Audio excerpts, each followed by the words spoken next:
তখন যে মেয়েটা ঢুকলো তাকে দেখেই তো আমি অবাক, যেন আকাশ থেকে পড়লাম। এই তো জাঙ্কুকের গার্লফ্রেন্ড। মিট মাই বেস্টি আয়ু। আর আয়ু ও হলো আমার ওয়াইফ তে। আচ্ছা, তাহলে তুমি এর সম্পর্কেই বলতে আমার কাছে। আয়ু, আর এখন আমরা বিয়ে তো করেই নিয়েছি, কিন্তু শুধু ওর পরিবার মেনে নিলেই হয়। আর যদি না মেনে নেয়? না, তাদের মেনে নিতেই হবে।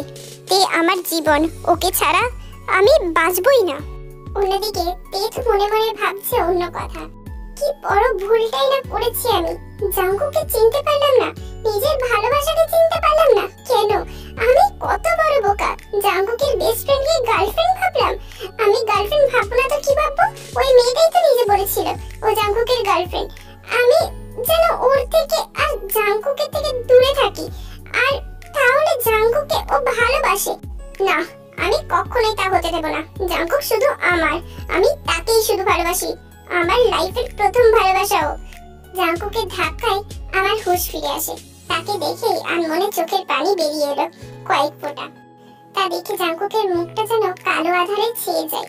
হন্তদন্ত হয়ে এসে আমাকে সাথে সাথে তার বুকের মধ্যে মিশিয়ে নেয়। এইতে কাজু কেন কলিজা? একদম কাঁদো না, তোমার কান্না যে আমি একদম সহ্য করতে পারি না। সরি জান, আমি জানি তুমি বাবা মায়ের জন্য কাঁদছো, আর এটাও জানি তুমি এই হঠাৎ বিয়ে হয়ে যাওয়াটা মেনে নিতে পারছো না, তাই না? তবে কি করতাম বলো? আমি তোমাকে হারাতে চাই না। সেই ছোটবেলায় তুমি আমার থেকে আলাদা হয়ে গিয়েছিলে, যখন তুমি 5 বছরের ছিলে। মানে? কিছু না জান। আচ্ছা ঠিক আছে, এখন চলো। জাঙ্কুকের গাড়ির সামনে আসলেই জাঙ্কুকের বেস্ট ফ্রেন্ড ওই আয়ু আগে ভাগে সামনের সিটে বসে পড়ে। আমার প্রচন্ড রাগ হচ্ছিল। তখন দেখলাম জাঙ্কুক মিটি মিটি হাসছে। ও তাহলে বুঝতে পেরেছে যে আমি জেলাস হচ্ছি। তখনই জাঙ্কুক এসে আমার গালে ছোট্ট একটা কিস দিলে। লজ্জায় তো আমি লাল হয়ে যাই। তারপর জাঙ্কুক তার ড্রাইভারকে ডাক দেয়। ড্রাইভার? ড্রাইভারকে ডাকছিস কেন? তুই তো গাড়ি চালাতে পারিস। ড্রাইভার?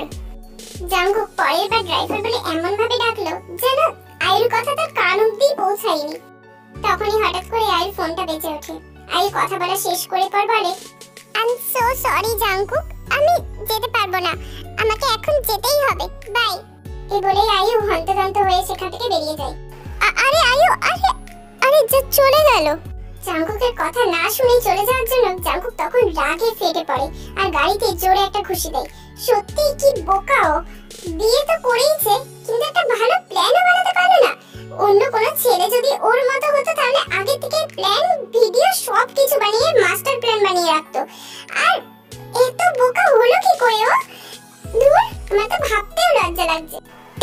তুমি আবার কি ভাবছো? কিছু না। এখন কি করবেন? ভাবছি জান, আমার কাছে একটা প্ল্যান আছে। তাহলে তো আমাকে শুনতেই হয়। আমার পিচ্চি বউটার প্ল্যান কি? আগে আপনার ফোনটা দিন। আগে তুমি বলো কি প্ল্যান করেছো, তারপর আমার ফোন দেব। উফ, আরে দিন না, দেখেন আমি কি করি। নিজের বউয়ের উপর এতটুকু ভরসা তো রাখতেই পারেন। কি কি কি? আরেকবার বলো। নিজের বউয়ের উপর তুমি আমাকে স্বামী হিসেবে মানো? মানি। ঠিক তখনই জাঙ্কুক তেকে জড়িয়ে ধরে ঠোঁটের সাথে কিস করে। এটা আরো লজ্জা পেয়ে। ওরে আমার লজ্জাবতী বউ রে, আই লাভ ইউ জান। আচ্ছা ধরো ফোন। ফোন তো লক করা। ওহ সরি সরি, এই নাও। থ্যাঙ্কস। এবার তে জিমিনের নম্বরে কল করে। মনে মনে দোয়া করছিল যেন জিমিনের আম্মু যেন ফোনটা না ধরে। যাক, অবশেষে জিমিনি ফোনটা ধরলো।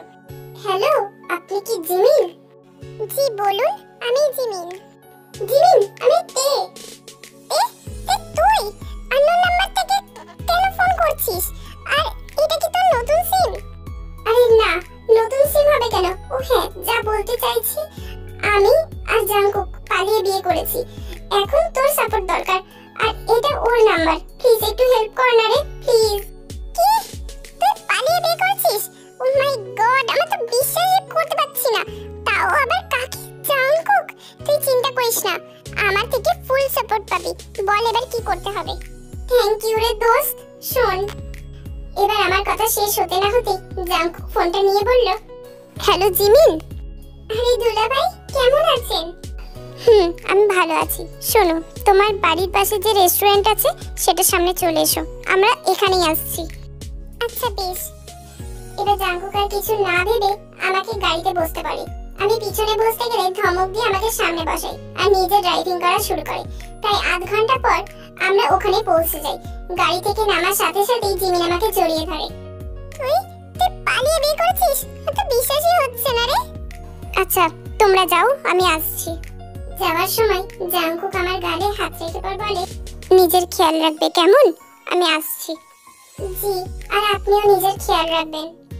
যাওয়ার সময় সে আমার দিকে তাকিয়ে মুচকি হাসি দিয়ে চলে যায় আর আমরা চলে যাই জিমিনের বাসায়। তারপর জিমিনকে আমি সব বুঝিয়ে দিলাম। আমি আর জিমিন বাসায় আসলাম। তখন প্রায় সকাল 8টা। আমাদের দেখেই আম্মু পথ আটকে দাঁড়ায়। এই একদিন কোথায় গিয়েছিলে জানো? আমরা কত টেনশনে ছিলাম। আন্টি ও তো আমাদের বাসায় ছিল।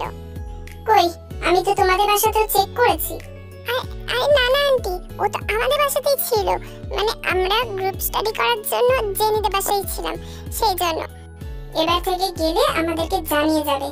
নেক্সট টাইম যেন এরকম ভুল না হয় আর। আচ্ছা আম্মু। আমি আম্মুকে দেখলাম আমার দিকে যেন সন্দেহের চোখে তাকাচ্ছে। তোমার হাত কাটলো কিভাবে? আসলে আম্মু ওই আর কি। আরে আন্টি আর বললেন না, ওই ন্যান্সিদের বাসায় একটা ছেলে আছে, অনেক বান্দর, আর পেটে কুকুরের ভয় দেখায়, আর দৌড়াতে গিয়ে ইটের কর্নারে পড়ে এই অবস্থা হয়েছে। ও আচ্ছা, তুমি তোমার রুমে যাও। জিমিনও তারপর নিজের বাসায় চলে যায়। আমিও নিজের রুমে এসে গায়ে এলিয়ে দিলাম বিছানায়। কি শান্তি না লাগছে। অনেকক্ষণ গড়াগড়ি খেয়ে তারপর ফ্রেশ হয়ে নিলাম। ওয়াশরুমে যেতেই শুধুই তার কথা মনে পড়ছে।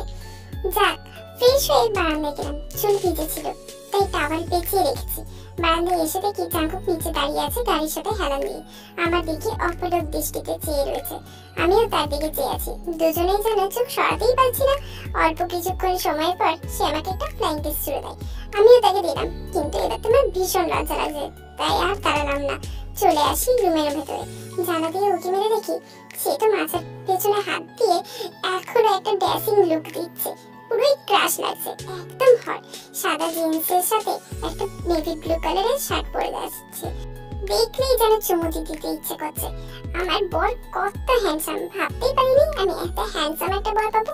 তার কথা চিন্তা করেই আমি লজ্জা পেয়ে যাই। এত সুন্দর কেউ হয়? আমার তার রূপেই মেরে ফেলবে আমায়। আমি যেন প্রতিবারই তার প্রেমে পড়ে যাই। বারান্দায় গিয়ে দেখি জাংকুক সেখান থেকে চলে গেছে। ঠিক তখনই জেনি এসে আমার পাশে দাঁড়ায়। কি রে, চমকে উঠলি কেন? কই না তো। শোন, একটা খারাপ খবর আছে। বুকটা যেন এবার মোচড় দিয়ে উঠলো। তারপরেও তাকে জিজ্ঞেস করলাম, কি খারাপ খবর? বুগামের বাবা মা পরশুই বিয়ে দিতে চায়। কি? আর এখন বুগাম আর তার আম্মু আসছে তোর সাথে দেখা করতে। এবার আমি ডুকরে কেঁদে উঠলাম। কি রে, কাঁদছিস কেন? আমি বিয়ে করতে পারবো না জেনি, বিয়ে করতে পারবো না, কারণ আমার বিয়ে হয়ে গেছে। বিয়ে হয়ে গেছে মানে? জাংকুক পরশু রাতে আমাকে তুলে নিয়ে গিয়ে বিয়ে করে নেয়। আমি ওকে হারাতে চাই না রে, আমি ওকে হারাতে চাই না। আমি যে খুব ভালোবাসি রে তাকে, খুব। তাহলে এখন কি করবি তুই? জানি না রে, কিচ্ছু জানি না। আচ্ছা এখন নিচে চল। নিচে যেতে দেখি বুগাম আর তার বাবা মা সেখানেই বসে আছে।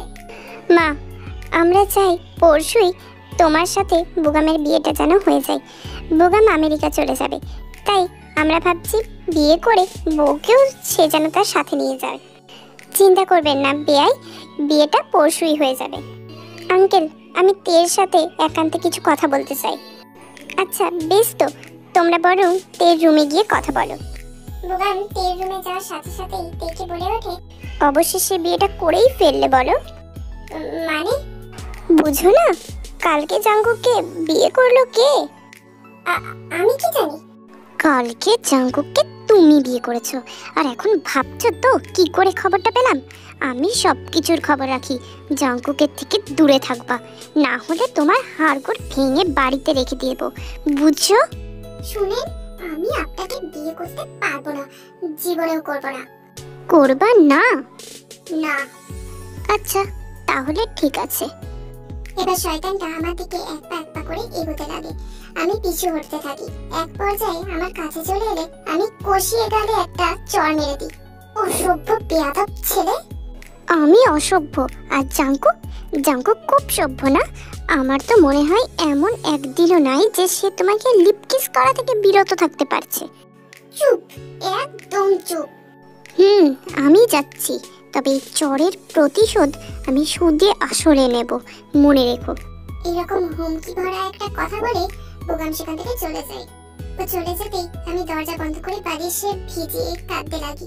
শুধু বারবার জাংকুকের কথা মনে পড়ছে। তখনই ফোনে টুং করে শব্দ আসে। দেখে জাংকুক মেসেজ দিয়েছে। ভালো করছো, ওকে চড় মারছো। ওই শালার এত সাহস তোমাকে টাচ করতে আসে, আজকে তো আমি একে মেরেই ফেলবো। হ্যাঁ, ও কি করে জানলো? তার মানে ও ক্যামেরাটা সরাই নাই। বিয়ের ডেট ঠিক হয়ে গেছে জাংকুক। হোয়াট? কবে? পরশু। ও নাকি আমেরিকা চলে যাবে, সাথে আমাকেও নিয়ে যেতে চাই, তাই বিয়েটার জন্য এত তাড়া দিচ্ছে। ও আচ্ছা, তাহলে এই ব্যাপার। বিয়েটা হতে দাও জান। কি? বিয়েটা করে ফেলো। আপনার উপর আমার বিশ্বাস করাটাই উচিত হয়নি। আপনি আর কখনো আমার সাথে কন্টাক্ট করার চেষ্টাও করবে না। বাই। জাংকুক মেসেজটা দেখে মুচকি মুচকি হাসতে লাগে। জানি জান, তুমি রাগ করে এসব বলছো, কিন্তু তোমার রাগ ভাঙাতে আমার বেশি দিন সময় লাগবে না। মনটা একেবারে খারাপ হয়ে গেল, পাথর হয়ে গেছে মনটা আমার। মা দরজায় কড়া নাড়লো, খুলে দিতেই আমাকে রেডি হতে বললো, একটু পর নাকি শপিং এ যাবে। ঠিক তখনই জেনি এসে আমাকে এটাও বলে গেল যে কালকেই নাকি আমাদের গায়ে হলুদ হয়ে যাবে। মনটা আরো যেন বিষাদে ভরে উঠলো। জানলা দিয়ে বাইরে তাকিয়ে শুধু এটাই ভাবতে থাকতাম, কি হতে চলেছে আমার জীবনে, কি ঘটবে এবার, কি পরিণতি হবে আমার।